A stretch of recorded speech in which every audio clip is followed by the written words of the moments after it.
playing drums for many years, so I got a lot of techniques. But here, none of those techniques works because there's a lot more pressure underwater when I play. So when I have to move from A to B, I need to actually use a lot of strength in my arm.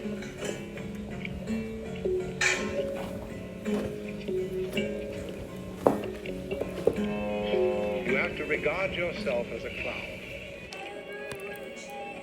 in the flesh, because you see, clouds never make mistakes. Did you ever see a cloud that was misshapen? Did you ever see a badly designed wave? No, they always do the right thing.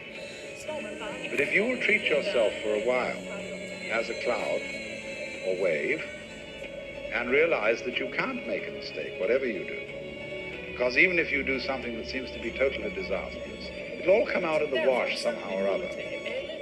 Then, through this capacity, you will develop a kind of confidence. And through confidence, you will be able to trust your own intuition.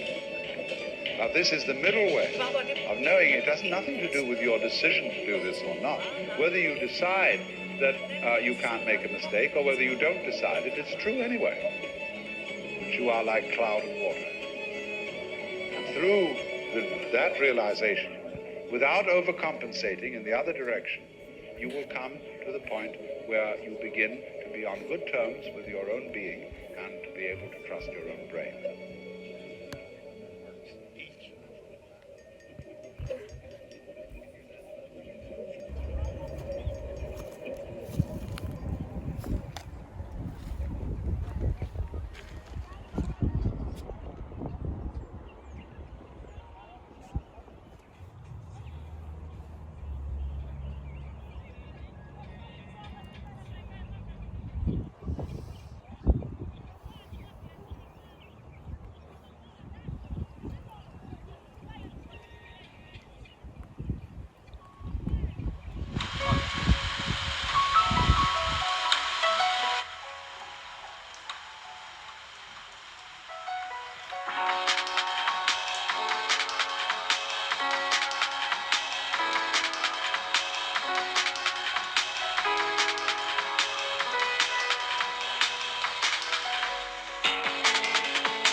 That is to say, you can look at something with a microscope and see it a certain way.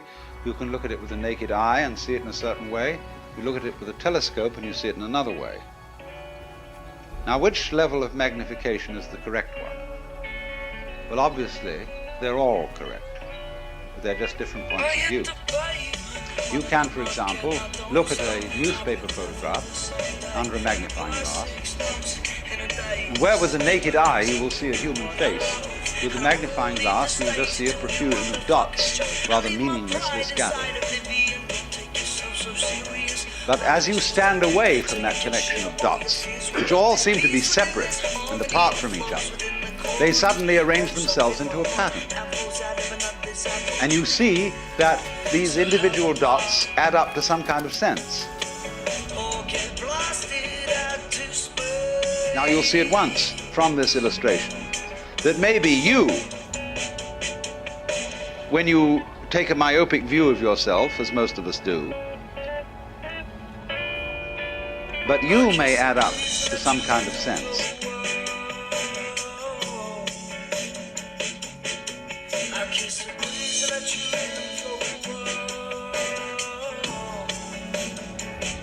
That they've slipped somehow or other into states of consciousness where they see the apparent disintegration and disorganization of everyday life as the functioning of a totality which at its level is completely harmonious. And you can say, aha, at last I see, I got the point. I've seen how all this makes sense. That's what it is. That's what we notice.